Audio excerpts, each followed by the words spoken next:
நீங்கள் பல நாட்களாக சொல்லிட்டு வர்றதா எல்லா துறையிலையும் இது போல் பெண்களுக்கு எதிரான பிரச்சனைகள் இருக்குது. ஏன் சினிமா துறை அப்படின்னா மேக்னிஃபையர் வச்சு பார்க்குறாங்கன்னு நீங்கள் சொல்கிறீங்க. ஏன்னா பிரபலங்கள் உங்களை ரசிக்கக்கூடியவர்கள் அப்படி கேள்வி கேட்குறாங்க, இல்லை அதெல்லாம் பிரச்சனை வருதுன்னு உங்களுக்காக அவங்க பேசுகிறாங்கன்றது தானே பார்க்க வேண்டியதாக இருக்குது. அப்படி இல்லை, நான் சொல்கிறேன் ப்ரெஸ்ஸு நீங்கள் பார்த்தீங்கன்னா சினிமா சினிமா சினிமா என்ன அதான் சொன்னேன். இன்னைக்கு காலையில் ஒரு news paper, English news paper, daily news பேப்பரில் பார்த்தீங்கன்னா ஃப்ரண்ட் பேஜ் நியூஸ் வந்து ஒரு நடிகர் மேலே பாலியல் தொல்லைன்னு ஒரு ரேப் கேஸ் வந்து சார்ஜஸ் போட்டிருக்காங்க. ஆனால் அந்த நடிகர் வந்து தெளிவாக அப்படி நடக்கலைன்னு அவருடைய தரப்பில் விஷயங்கள் உடனே ப்ரெஸ் கூப்பிட்ட விஷயங்கள் சொல்லியிருக்காரு. அது மட்டும் ஏன் ஃப்ரண்ட் பேஜ் நியூஸ் இல்லை? அதுதான் என்னோட கேள்வி. ஸோ அது வந்து very selective thought process towards cinema இருக்குல்ல, அது மாறணும்னு நான் சொல்கிறேன்.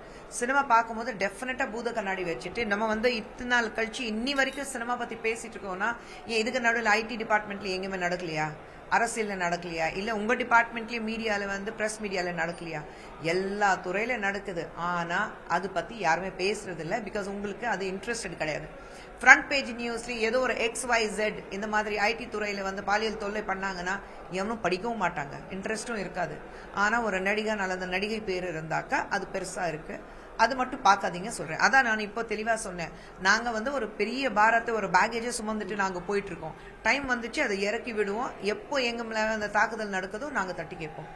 உங்களுடைய சங்கம் இன்னைக்கு ஒரு முக்கியமாக ஒரு 7 தீர்மானங்களை கொண்டு வந்திருக்கு. இந்த 7 தீர்மானங்கள் செயற்குழுவில் வந்து எப்படி ப்ரொஜெக்ட் பண்ண போறீங்க? என்ன திட்டமிடல் வச்சிருக்கீங்க? 8ஆம் தேதி வரைக்கும் வெயிட் பண்ணுங்க. 8ஆம் தேதி தான் நான் செயற்குழு மீட்டிங் இருக்கு. ஸோ ஜெனரல் பாடி மீட்டிங்ல எப்படி செயல் பண்ண போறோம், என்னென்ன பண்ண போறோம், அது எல்லாமே உங்களுக்கு தெரியப்பட்டு வரும். ஸோ கண்டிப்பாக தமிழ்நாட்டில் இதே போல் உங்கள் திரைத்துறை சார்ந்தவர்கள் பிரச்சனைகள் இதுவரையும் வந்திருக்காது. நடிகர் சங்கத்துக்கு இது மாதிரி ஏதாவது வந்திருக்கு? இது வரைக்கும் எங்களுக்கு வரல. இது வரைக்கும் யாருமே கம்ப்ளைண்ட் போடல. அதனால அந்த 7 தீர்மானங்கள் நீங்கள் பார்த்தீங்கன்னா ப்ரெஸ்க்கு போகாதீங்க, எங்ககிட்ட வந்து பேசுங்க. ஏன்னா நீங்கள் ப்ரெஸ்க்கு போயிட்டீங்கன்னா தேவையில்லாத தீனி கொடுத்துட்ருக்கோம் மக்கள் மத்தியில். ஸோ நம்மளே வந்து நம்ம குடும்பத்தை பற்றி தவறாக பேசும்போது நம்ம குடும்பத்தை வந்து மக்கள் வந்து பார்க்கும்போது வேற கண்ணோட்டத்தில் பார்க்குறாங்க. இருக்கிறது எல்லா பெண்கள் இப்படி தானே எல்லாரும் நினைப்பாங்க, இல்லை எல்லா ஆண்கள் இப்படி தான் இருக்காங்களான்னு நான் பார்ப்பாங்க. ஸோ தவறான கண்ணோட்டத்தில் பார்க்கக்கூடாது. நம்ம குடும்பத்தில் ஒரு சின்ன அழுக்கு இருக்குதான், நாங்கள் சுத்தம் பண்ணுவோம், அதுக்கு தயாராக இருக்கோம். ஆனால் எங்ககிட்ட வந்து பேசுங்க. அதுக்காக தான் அந்த நாங்கள் அமைப்பு இது பண்ணியிருக்கோம். ஒட்டுமொத்தமாக இண்டஸ்ட்ரி கொஞ்சம் டிஸ்டர்ப் ஆகிருக்கா இந்த ஹேமா கமிட்டியால், இல்லை இந்த மாதிரி ஒரு இஷ்யூவால் அப்படின்றது வந்து ஒரு ஒரு ஒரு மனசுக்கு ஒரு கஷ்டத்தை கொடுத்துருக்கா?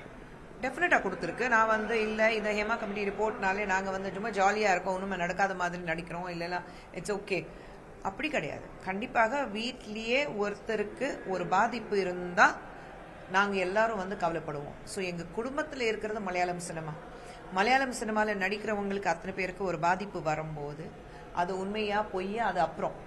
ஆனால் ஒரு பெண்ணுக்கு இந்த மாதிரி பிரச்சனைகள் நடக்கும்போது நிச்சயமாக குடும்பத்தில் இருக்கிற அத்தனை பேருக்கு பாதிப்பு. அது அந்த பிரச்சனை எப்படி தீர்க்க வைக்கிறோம், அதுக்காக தான் நாங்கள்